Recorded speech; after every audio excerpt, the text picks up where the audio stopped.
What's going on, everybody? Welcome to Flames Reaction channel. Now, today's video, I am reacting to Vanilla Ice. So with that being said, make sure you hit that like, comment, and subscribe. And let's go ahead and dig into this video of Vanilla Ice. After Vanilla Ice dropped Ice Ice Baby. After Vanilla's Ice album To the Extreme hit #1 on the Billboard 200. After Robert Van Winkle's had a short relationship with Madonna. After Vanilla Ice faced ridicule for the color of his skin working in the hip-hop industry. After there were Barbie dolls made in his image. After Vanilla Ice starred in his own movie, Cool as Ice. Vanilla Ice released his second studio album called Mind Blowing, which Entertainment Weekly called more clunky than funky. During that time, he unfortunately got into drugs and took a break from the spotlight. After his return, he never reached the popular success that he gained when he released his first album. He also lost a great deal of earnings after signing the rights to his hit Ice Ice Baby to Suge Knight. Robert Van Winkle continues to act and sing to this day. Valuing himself as an entertainer, he is often seen on TV and in small roles on film. Yet, he isn't exactly what you would call a smooth criminal, and he is often in trouble with the law. Hi everyone, and welcome to Before They Were Famous, documenting the life of Vanilla Ice after fame. By the way, I have my own YouTube channel, Azzyland, so you can check me out there too. Vanilla Ice, or if you prefer his birth name, Robert Matthew Van Winkle, was born on October 31st, 1967. He never knew his biological father, so his mother gave him the last name of the man she was married to at the time of his birth. At the age of 4, his parents got divorced, and he spent his childhood living between Dallas and Miami. During his teenage years living in troubled homes, what set him apart was his tremendous passion and talent in music. He said that during this age, rap, hip-hop, and poetry were major influences in his life. He would breakdance and perform on the streets and at clubs with his group of friends, which he called the Vanilla Ice Posse. Where did the name come from? Well, those that liked his moves called him Vanilla because of his skin color, and Ice because his moves were so impressive and he was cold as ice.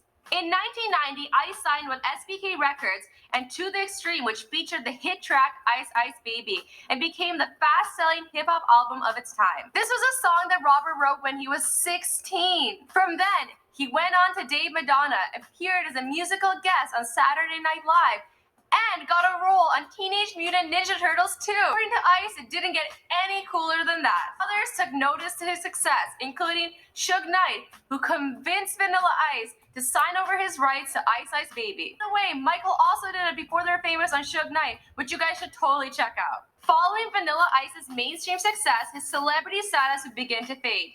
His second studio album, Mind Blowing, was released and he was opened up to critical reviews of the album. Entertainment Weekly called it more clunky than funky, while others used more harsher phrases to describe the album. Some critics went as far as saying that the album was devoid of a single moment that establishes it as a musical identity, and that the album itself was rather embarrassing. During this time, Ice began using ecstasy and cocaine heavily. He attempted to take his own life twice during this time. After this time, he decided it was time for a lifestyle change. He sold his estate in California and took a break from his music. He used this time to focus on his other passion, jet skiing. He competed in motocross and jet skiing nearly every weekend and was ranked 6th in sit-down jet skiing in the world and collected tons of trophies for his work as a motocross artist. After returning to music in 1997, his third studio album, Hard to Swallow, was also ill-received by the media. This time, he was rocking dreads and rapping about drugs and violence. He re-recorded the vocals to Ice Ice Baby years later,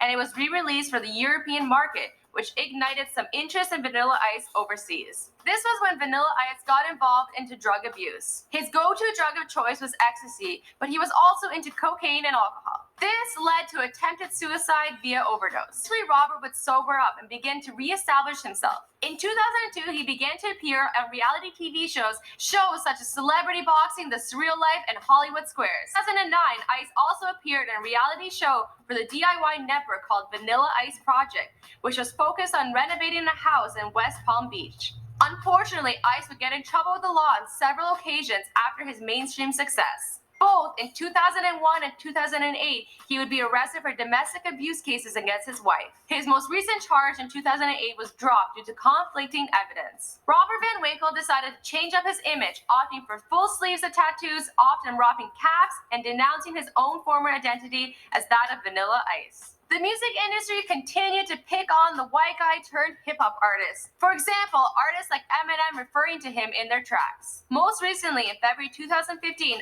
Ice was charged for burglary for stealing furniture and other items from a house which he thought was vacant. Ice was ordered to pay a sum of money and to complete 100 hours of community work. Most recently, you can find Ice as Mark Twain on Adam Sandler's The Ridiculous Six. Robert also acts as a mentor to other young artists who are dealing with the trials and tribulations of fame and ridicule. He is seen sharing his advice for Justin Bieber on TMZ. The rest of the story, well, you know the story because this is before they were famous. Awesome, guys. Thank you so much for watching.